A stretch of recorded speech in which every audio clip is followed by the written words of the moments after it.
নমস্কার বন্ধুরা, আজ আমি ঝিঙের একটা রেসিপি নিয়ে হাজির হয়েছি। নিরামিষ ঝিঙে আলু বড়ার ঝোল। এই প্রচণ্ড গরমে যখন কিছু হালকা পাতলা খাবেন ভাবছেন, তো একবার হলেও এই রেসিপিটা ট্রাই করতে পারেন। যার স্বাদ কিন্তু অসাধারণ, দুর্দান্ত খেতে লাগে বন্ধুরা এই নিরামিষ ঝিঙে আলু বড়ার ঝোল। আমি কিভাবে এই নিরামিষ ঝিঙে আলুর বড়ার ঝোলটা বানাই আপনাদের সঙ্গে শেয়ার করে নেব। চলুন তাহলে শুরু করি আমার আজকের রেসিপি। ঝিঙে আলু বড়ার ঝোল বানাবার জন্য আমি এখানে দুটো বড় সাইজের ঝিঙে এরকম লম্বা করে খোসাটা ছাড়িয়ে লম্বা লম্বা করে কেটে নিয়েছি, আর দুটো আলু এরকম লম্বা লম্বা করে কেটে নিয়েছি, কেটে পরিষ্কার করে ধুয়ে নিয়েছি। এই রেসিপির জন্য ঝিঙে আর আলুটা ঠিক এইভাবে কাটতে হবে। আর এই রেসিপিটি বানাবার জন্য আমি ভেজানো মটর ডাল একটা মিক্সিং জারের মধ্যে নিয়েছি।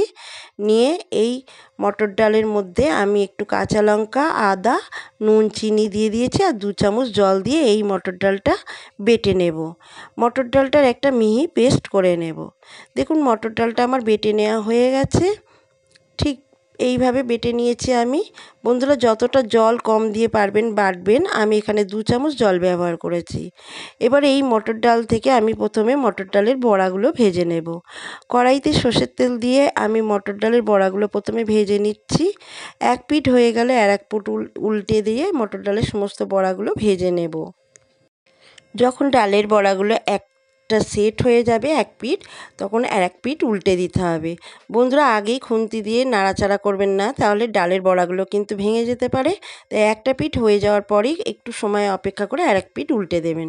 আমার একটা ব্যাচের মটর ডালের বড়া ভাজা হয়ে গেছে, আর একটা ব্যাচের মটর ডালের বড়া ভাজতে দিয়ে দিয়েছি। দেখুন আমার সমস্ত বড়াগুলো ভাজা হয়ে গেছে। এরকম ঠিক বড়াগুলো আগে ভেজে নিতে হবে। এবারে কড়াইতে যে বড়া ভাজার তেলটা আছে, তাতে আমি প্রথমে কেটে রাখা আলুগুলো ভেজে নেব। সমস্ত আলুগুলো দিয়ে দিয়েছি। আলুগুলো তেলের মধ্যে দিয়ে বেশ খানিকক্ষণ নাড়াচাড়া করার পর অল্প একটু হলুদ গুঁড়ো দিয়ে দেব। আলু ভাজার সময় যদি একটু হলুদ দিয়ে আলুটা ভাজা যায়, আলু ভাজার কালারটা কিন্তু খুব সুন্দর আসে। আলুটা আমার দেখুন একদম ভেজে নেওয়া হয়ে গেছে। এবারে যে লম্বা করে ঝিঙেটা আমি কেটে রেখেছিলাম, সেই ঝিঙেটা দিয়ে দেব। ঝিঙেটা দিয়ে আলুর সঙ্গে বেশ খানিকক্ষণ নাড়াচাড়া করে ঝিঙেটাকে হালকা করে একটু ভেজে নেব।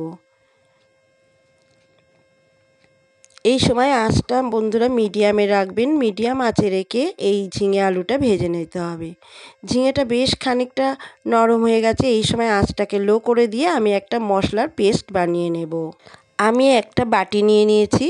বাটিতে নিয়ে নিলাম হাফ চামচ হলুদ গুঁড়ো, হাফ চামচ লঙ্কা গুঁড়ো, আর স্বাদ মতো নুন, আর দেব 2 চামচ আদা টমেটোর পেস্ট। বন্ধুরা, আদা টমেটোর পেস্টটা এই রেসিপিতে দিতেই হবে। দিয়ে সমস্ত মশলাগুলো দিয়ে অল্প একটু জল দিয়ে দেব।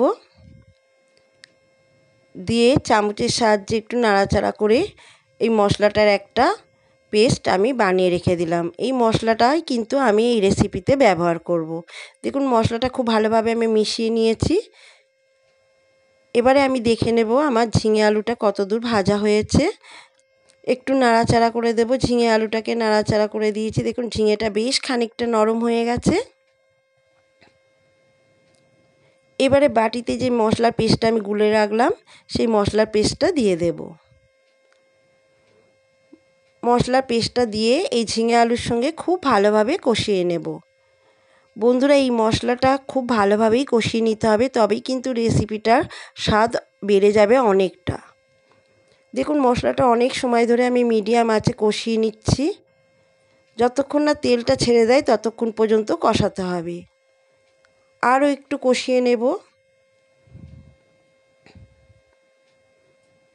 বেশ অনেক সময় ধরে আমি কষিয়ে নিয়েছি। দেখুন এবার তেলটা ছাড়তে আরম্ভ করেছে। এবারে যে বাটিতে আমি মশলার পেস্টটা গুলে রেখেছিলাম, সেই বাটিটা ধুয়ে একটু জল দিয়ে দিলাম। দিয়ে আরও খানিকটা পরিমাণে আমি জল দিয়ে দেব। আরও 2 বাটি মতো আমি জল দিয়ে দেব। এই রেসিপিটা বন্ধুরা একটু ঝোলা ঝোলাই হয়। যেহেতু আমি মটর ডালের বড়াটা দেব, মটর ডালের বড়া অনেকটাই জল টেনে নেবে, তাই একটু জলটা বেশি দিতে হবে। দিয়ে ঢাকা দিয়ে এটাকে আমি 4 থেকে 5 মিনিট একটু রান্না করে নেব। 4 থেকে 5 মিনিট পর দেখাচ্ছি। দেখুন বন্ধুরা, একটু নাড়াচাড়া করে আমি 3টে চেরা কাঁচা লঙ্কা দিয়ে দিলাম। দিয়ে যে বড়াগুলো ভেজে রেখেছিলাম সেই বড়া ভাজাগুলো দিয়ে দিলাম।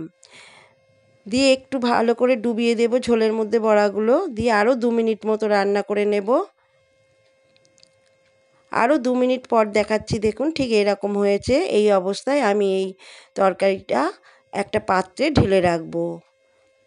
একটা পাত্রে দেখুন আমি এই রেসিপিটা ঢেলে রেখেছি। এবারে ওই কড়াটা ধুয়ে আরও 2 চামচ সর্ষের তেল আমি কড়াইতে দিয়ে দিয়েছি। এবারে একটা ফোড়ন আমি এই রেসিপিতে ব্যবহার করব। তার জন্য আমি এখানে 1/2 চামচ 5 ফোড়ন, 1/2 চামচ মৌরি, একটা শুকনো লঙ্কা আর 2টো তেজপাতা দিয়ে দিলাম। এই রেসিপিতে মৌরির ফ্লেভারটা কিন্তু খুব ভালো আসবে, আর মৌরির ফ্লেভারটা দেওয়ার কারণেই কিন্তু এই রেসিপিটার স্বাদ অসাধারণ হবে।